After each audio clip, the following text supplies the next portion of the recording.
Welcome back, everyone. Today, we're diving into Exodus chapter 15, picking up right after one of the most incredible miracles in history. Imagine this. The sun is rising over the far shore of the Red Sea. The waters, which had stood like walls just hours before, are still churning. There stands Moses, 80 years old, his face weathered by the sun, his long gray beard flowing. He's in a simple robe, holding the staff that parted the sea, and his face is literally glowing with awe as he lifts it toward heaven.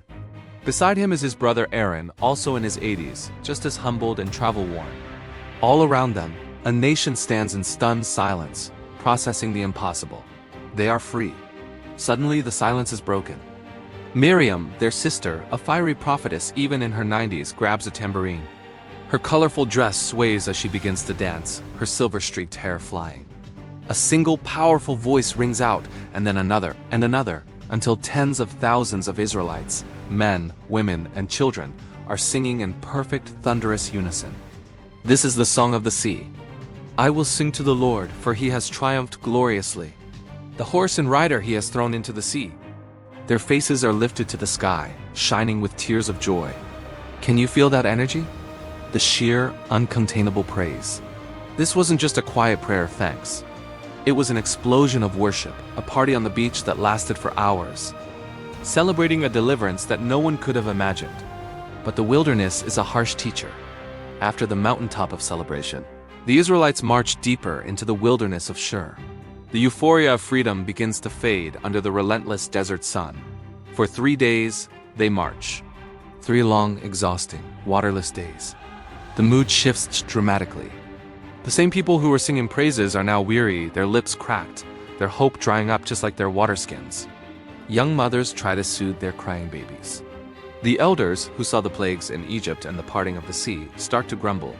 Their voices, hoarse from thirst, turn against the very man who led them out. What are we to drink?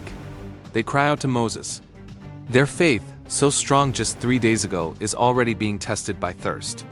It's a powerful reminder of how quickly our perspective can change when we face hardship.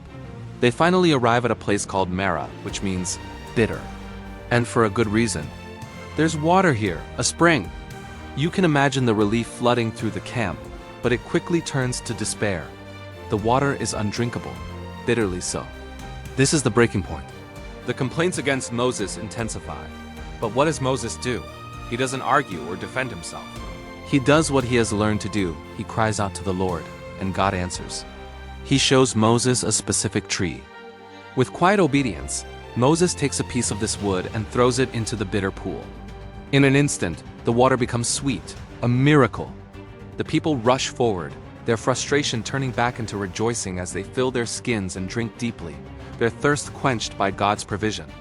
It's here, by this healed spring, that God makes a profound statement.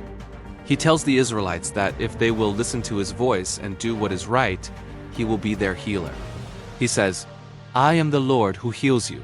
This wasn't just about bitter water. It was about a bitter, complaining spirit. God showed them that he could heal not only their circumstances, but also their hearts. He is Jehovah Rapha, the Lord our healer. From the victory at the sea to the trial at Marah, God was teaching his people to depend on him for everything, for deliverance, for daily provision, and for the healing of their deepest needs. With renewed strength and a powerful lesson learned, the multitude moves on toward Elim, a place of abundant water and rest. Their journey had just begun, but the memory of a triumphant song and the taste of transformed water were burned into their hearts. Thank you for joining me on this journey through Exodus 15. What a powerful chapter about praise, provision, and God's healing nature. May the Lord bless and keep each of you.